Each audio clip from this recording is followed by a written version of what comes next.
నమస్తే, welcome to signal TV. ఏదైతే నిన్న ముఖ్యమంత్రి గారు రోడ్ షో అయితే చేయడం జరిగింది. మరి ఆ రోడ్ షోలో కూడా కొన్ని వ్యాఖ్యలు అయితే చేయడం జరిగింది. అదైతే బీఆర్ఎస్ అధికారంలోకి వస్తే కనుక కాంగ్రెస్ ఇచ్చిన పథకాలు ఏవైతే ఉన్నాయో అవి మళ్ళీ రావు మీకు అని చెప్పేసి కూడా ముఖ్యమంత్రి గారు మాట్లాడడం జరిగింది. మరి దీని పట్ల ఇటు జూబ్లీహిల్స్ ప్రజలు ఏమనుకుంటున్నారు అనేది కూడా ఒకసారి తెలుసుకునే ప్రయత్నం చేద్దాం. అమ్మ నమస్తే. నమస్తే. ఏం పేరు మీ పేరు? సూర్యకుమారి.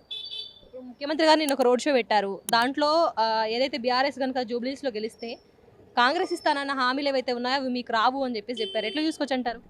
కాకపోతే కాంగ్రెస్ ఇచ్చింది 6 పథకాలు ఇచ్చారమ్మా, ఏది రాలేదు.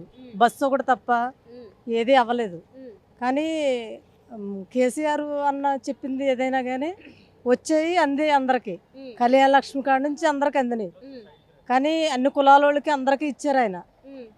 కానీ అదొకటి మంచి పని చేశారు ఆయన. కానీ ఇంకా చేద్దాం అనుకున్నారు. కానీ మరి ఇలా చేసే ప్రజలు నమ్మారు, వాళ్ళ మాటలకి నమ్మారు. తర్వాత అదే తెలియాలి. ఇప్పుడు ఓటుతో సమాధానం చెప్తారు. ఇప్పుడు జూబ్లీహిల్స్ ఒక్క ఎలక్షన్ లో బీఆర్ఎస్ కనుక గెలిస్తే కాంగ్రెస్ ఉన్నది అధికారంలో. జూబ్లీహిల్స్ లో ఒక ఎలక్షన్ లో బీఆర్ఎస్ గెలిస్తే సంక్షేమ పథకాలు ఎట్లా ఆగిపోతాయి అంటారు? ఆగిపోవడం ఏమో నాకు తెలియదు. కానీ ఇది కేసీఆర్ అన్నకి ఫస్ట్ స్టెప్. ఇది ఇప్పుడు గెలిస్తే మళ్ళీ ఆయనే వస్తారు కంపల్సరీ. పక్కా ఆయనే గెలుస్తారు. ఇప్పుడు ఆ నమ్మకం అయితే మాకు ఉంది. జూబ్లీహిల్స్ లో బీఆర్ఎస్ కోటేస్తే సన్న బియ్యం పథకం ఆపేస్తామని చెప్పేసి ముఖ్యమంత్రి గారు అంటున్నారంట కదా. ఆపరా మాకు బాధ లేదు. ఏ ఇస్తున్నారు నూకల బియ్యం, అది అంతే. సగం నూకలు సగం బియ్యం. ఏం పేరమ్మా? నా పేరు శ్రీలత. ఎట్లా ఉంది జూబ్లీహిల్స్ లా? చాలా బాగుందమ్మా. ఎలక్షన్స్ సూపర్ నడుస్తున్నాయి. కాన్ఫిడెన్స్గా చెప్పగలుగుతాం మేము బీఆర్ఎస్ వస్తుందని. ఎట్లా? మాకు తెలుసు, అందరు ఇంటింటి నుంచి అందరూ చెప్తున్నారు. మీరు చెప్పాల్సిన అవసరం ఏం లేదమ్మా, మాకు బీఆర్ఎస్కే ఓటేస్తాం మేము, మీరు వచ్చి మాకు గుర్తు చేయాల్సిన అవసరం కూడా లేదు, మేము కంపల్సరీ బీఆర్ఎస్కే వేస్తామని డిసైడ్ అయినాము అని చెప్పేసి అంటున్నారు ప్రజలందరూ. చాలా బాగుంది. మాకు కాన్ఫిడెన్స్గా చెప్తాం మేము 100% బీఆర్ఎస్ఏ వస్తుంది, సునీతమ్మనే గెలుస్తుంది. బీఆర్ఎస్ గెలిస్తే కాంగ్రెస్ ఇస్తానన్న పథకాలు అవి ఇవ్వనంటున్నారు కదా.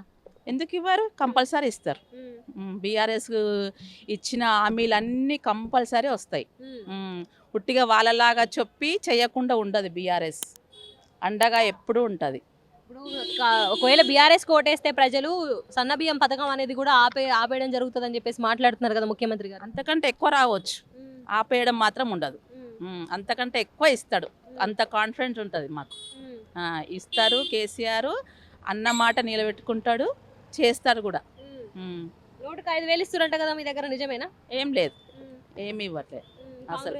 కాంగ్రెస్ వాళ్ళు ఇచ్చి డబ్బులు ఇచ్చి కొనుక్కుంటుండొచ్చు, మాకైతే తెలియదు. బీఆర్ఎస్ అయితే ప్రేమతో కొనుక్కుంటున్నారు. మీ అండగా ఉంటాం, మీ పక్కనే ఉంటాం, మీ అక్క చెల్లెలు అమ్మ అక్క అన్నట్టుగా మాట్లాడి అది ఒక నమ్మకం ఇచ్చి గెలిపించుకుంటారు. కానీ కాంగ్రెస్ లాగా డబ్బులు ఇచ్చి ఓటేపించుకోరు మా వాళ్ళు. బీఆర్ఎస్ ఆ కాన్ఫిడెన్స్తో మేము ఉన్నాం. ఇంటింటి నుంచి మంచి ప్రచారం కూడా వస్తుంది మాకు, బీఆర్ఎస్ని గెలిపించుకుంటాం మేము అని. అప్పుడెప్పుడో ఏదో కాంగ్రెస్ వచ్చి ఏదన్నా కొత్తగా చేస్తారేమో అనేసి గెలిపించుకున్నాం. కానీ ఇప్పుడు తెలిసి తప్పు చేయము, బీఆర్ఎస్నే గెలిపించుకుంటామమ్మ మేము, మీరు వచ్చి కూడా గుర్తు చేయాల్సిన అవసరం కూడా లేదు మీరు అనేసి అంటున్నారు. ఇప్పుడు ఇది ఒక్క కాన్స్టిట్యున్సీ అంటే ఇప్పుడు రాష్ట్రం మొత్తం కాదు కదా ఎన్నికలు. ఇప్పుడు జూబ్లీహిల్స్లో ఒక దగ్గరనే. ఇప్పుడు ఇక్కడ బీఆర్ఎస్ గెలిచినంత మాత్రాన ఏం ఫైదా ఉంటుంది అంటారు? బీఆర్ఎస్ గెలిస్తే 100% గ్యారంటీస్ ఉంటాయి, అన్నీ చేస్తారు కూడా. ఆ కాన్ఫిడెన్స్ ఉంది అందరికీ. జూబ్లీహిల్స్ నియోజకవర్గంలోనే ఉంటారా? అవును. ఓకే, ఎట్లా ఉంది ఇక్కడ మీ దగ్గర ఎలక్షన్స్ నడుస్తున్నాయి కదా? ఎలక్షన్స్ ఇప్పుడు పర్లేదు, బాగానే ఉన్నాయి.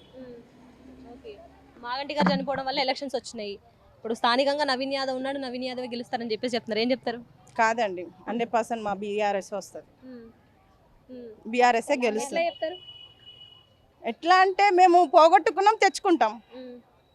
ఎలా అయితే మేము పోగొట్టుకున్నామో అలానే మేము తెచ్చుకుంటాం. అంటే ఇప్పుడు గతంలో కాంగ్రెస్ బీఆర్ఎస్ ప్రభుత్వం అధికారంలో ఉన్నప్పుడు ఏం చేయలేదని చెప్పేసి కాంగ్రెస్ వాళ్ళే చెప్తున్నారు కదా. అది వాస్తవం. బీఆర్ఎస్ కాదు, కాంగ్రెస్ వాళ్ళైతే ఏ పథకాలు మాకు ఇవ్వలేదు. మాకు ఏ పథకాలు అయితే కాంగ్రెస్ వాళ్ళు ఇవ్వలేదు. ఇస్తా అని చెప్పారు. 2,500 మహిళలకు ఇస్తా అన్నారు. ఫ్రీ బస్ అన్నారు. పింఛన్ పెద్దవాళ్ళకి పింఛన్ ఇస్తా అన్నాడు 4,000. కేసీఆర్ 2,000 ఇస్తుండే 4,000 ఇస్తా అన్నాడు. వికలాంగులకు ఇస్తా అన్నాడు. చాలా పథకాలు చెప్పాడు. మరి ఒక్క పథకం కూడా అమలు చేయలేము. మాకు ఏ మహిళలకు అయితే రాలేదు ఇక్కడ.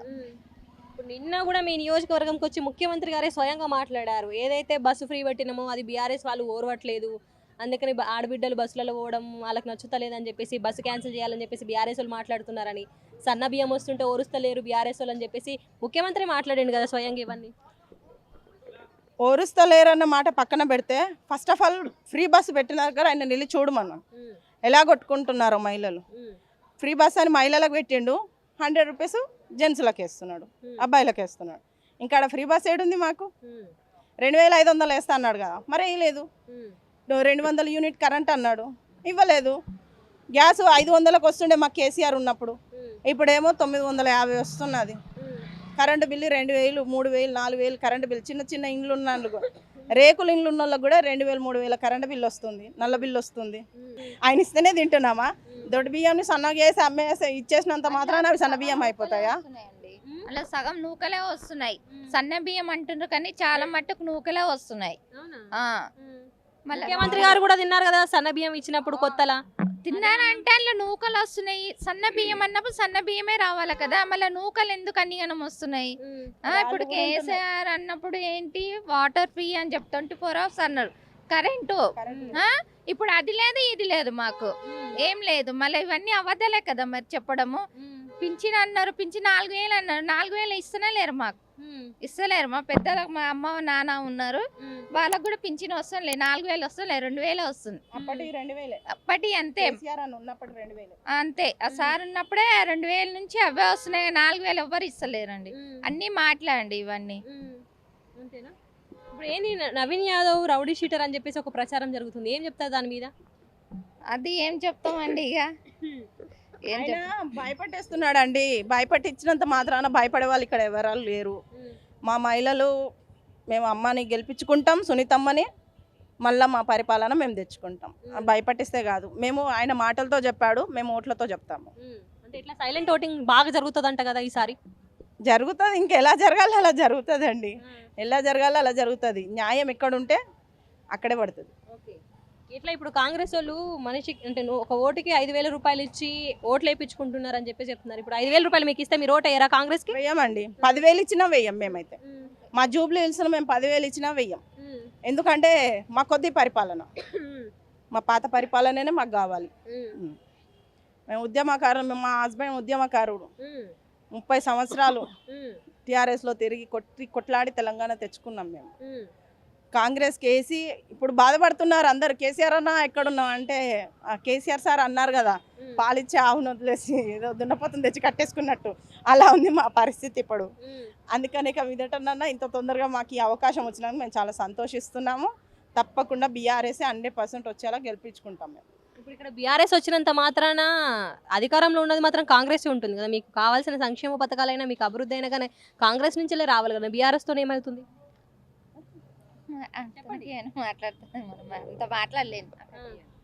బీఆర్ఎస్ ఇప్పుడు బీఆర్ఎస్ మేము గెలుచుకుంటామండి. మా మొదటి అడుగు ఇక్కడ నుంచే స్టార్ట్ అవుతుంది. ఇప్పుడు ఇక్కడ మేము బీఆర్ఎస్ గెలుచుకున్నంత మాత్రాన మేము ఊరికే ఉండంలేండి. ఇంకా 2 సంవత్సరాల పరిపాలన ఉంది కదా, ఆ పరిపాలన మా పార్టీ మేము ఎట్లా తెచ్చుకోవాలో మేము కొట్లాడి తెచ్చుకుంటాం. ఏం పేరన్నా? నా పేరు కాసం మైపాలరెడ్డి. ఎట్లా ఉంది కాంగ్రెస్ పరిపాలన? కాంగ్రెస్ పరిపాలన కొంచెం బాగలేదు పరిస్థితి. అయితే కాంగ్రెస్ పరిపాలనలో రియల్ ఎస్టేట్లో అంతా ఆగమైనాం. నేను రియల్ ఎస్టేట్ చేస్తా. గత ప్రభుత్వంలో ఉన్నప్పుడు రియల్ ఎస్టేట్ బాగా నడిచింది. ఈ 2 సంవత్సరాల రియల్ ఎస్టేట్లో మొత్తం ఆగమైంది. రియల్ ఎస్టేట్ కానీ వ్యాపారాలు మాత్రం చాలా దెబ్బతిన్నాయమ్మా. ఇప్పుడు నిన్న ముఖ్యమంత్రి గారు మాట్లాడుకుంటూ బీఆర్ఎస్ ఇక్కడ వస్తే రావాల్సిన కాంగ్రెస్ పార్టీ నుంచి రావాల్సిన సంక్షేమ పథకాలన్నీ ఆగిపోతాయని చెప్పారు కదా. ఆయన ముఖ్యమంత్రి గారు ఏదో బ్లాక్మెయిల్ చేస్తున్నట్టు అనిపిస్తుంది మాకైతే. ఎందుకంటే ఇక నేను గెలుస్తానే మీకు సంక్షేమ పథకాలు ఇస్తా. లేవు ఇప్పటివరకైతే 2 నెలల నుంచి అయితే ఎవరికి సంక్షేమ పథకాలు అయితే లేవు. వ్యాపారస్తులు అయితే అందరం దెబ్బతిన్నాం. మొత్తం రియల్ ఎస్టేట్ భూమి దందా మొత్తం పోయింది. కన్స్ట్రక్షన్ వ్యాపారం మొత్తం పోయింది. మనీ రొటేషన్ లేదు. 2 సంవత్సరాల నుంచి ఎక్కడ వేసిన గొంగలు అక్కడే ఉంది. ఏ అభివృద్ధి కూడా నోచుకోలేదని నేను భావిస్తున్నాను. ఎట్లా ఉంది మీ రియల్ ఎస్టేట్? ఎట్లా ఉంది ఇప్పుడు? చాలా డల్ ఉందమ్మా. 2 సంవత్సరాల నుంచి రియల్ ఎస్టేట్ అనేది మొత్తం పడిపోయింది. అసలు హైదరాబాద్లో రియల్ ఎస్టేట్ ఎంత ఊపు పోయిందో అంత మొత్తం పడిపోయిందమ్మా. గతంలో బీఆర్ఎస్ గవర్నమెంట్ ఇప్పుడు మాకు మంచిగా ఉండే. అప్పుడు భూదందా వ్యవహారం చాలా పెద్దగా అయింది. మేము 10 లక్షలు కొంటే 30 లక్షలు అమ్మిన సందర్భాలు ఉన్నాయి. ఇప్పుడు 30 కొంటే 10 లక్షలు కూడా పోయే పరిస్థితి లేదు. రియల్ ఎస్టేట్ చాలా పడిపోయింది. రెండోది ఏంటంటే ఈ హైడ్రా తీసుకొచ్చి మా రియల్ ఎస్టేట్ను చాలా దెబ్బతీసిండు. తర్వాత కన్స్ట్రక్షన్లు మొత్తం ఆగిపోయినాయి. ఎక్కడ ఊతా మనీ రొటేషన్ లేదు, కన్స్ట్రక్షన్ లేదు, రియల్ ఎస్టేట్ లేదు. వ్యాపారస్తులు అందరూ రోడ్డు మీదకి వచ్చే పరిస్థితి ఏర్పడింది. సరే ఏదో మద్యం దుకాణాలు చేద్దాం, మద్యం దుకాణాలు టెండర్ పెడితే గత ప్రభుత్వం మద్యం దుకాణాలు 2 లక్షలు ఉండే, ఈ ప్రభుత్వం 3 లక్షలు పెట్టింది. నేను 5 నుంచి 10 దాకా వేసినాం, మొత్తం పోయినాయి. ఏ ఒక్కటి కూడా రాలేదు. వ్యాపారాలన్నీ ఆగమాగం ఉన్నాయి. వచ్చిందా మరి టెండర్ ఒకటని వచ్చిందా? రాలేదమ్మా. ఎన్ని టెండర్లు వేసారు? మేము 4 వేసినామమ్మా, 4 టెండర్లు. రాలేదమ్మా. మొత్తం ఒక్కో టెండర్కి 3 లక్షలు కదా? ఒక టెండర్కి 3 లక్షలు, మేము 3 లక్షలు 3 వేసినాం, ఒకటేమో హాఫ్ వేసినాం. అంటే మొత్తం 10,50,000 వేసినాం, రాలేదు. గత ప్రభుత్వం ఉన్నప్పుడు 2 లక్షలు ఉన్నప్పుడు మంచిగా ఉండే. సో మొత్తానికి కూడా ఇటు ముఖ్యమంత్రి గారు రోడ్ షో నిర్వహించిన అనంతరం కూడా ఇక్కడ జూబ్లీహిల్స్లో ఇటు బీఆర్ఎస్ పార్టీ వస్తుందనే నమ్మకం అయితే మేము వ్యక్తపరుస్తున్నాము. ఇటు కాంగ్రెస్ 2 సంవత్సరాల పరిపాలన చూసాం కాబట్టి, అటు బీఆర్ఎస్ 10 సంవత్సరాల పరిపాలన చూసాం కాబట్టి బీఆర్ఎస్ హయాంలో జరిగిన అభివృద్ధి తప్ప కాంగ్రెస్ వచ్చిన తర్వాత అభివృద్ధి జరగలేదు. కాబట్టి ఖచ్చితంగా ఈ జూబ్లీహిల్స్ ప్రజలు బీఆర్ఎస్నే గెలిపించుకుంటారని చెప్పేసి కూడా మేము నమ్ముతున్నామంటే ఇటు జూబ్లీహిల్స్ ప్రజలు మాట్లాడుతున్న పరిస్థితి. కెమెరా పర్సన్ మహేష్తో శైలజ, సిగ్నల్ టీవీ, హైదరాబాద్.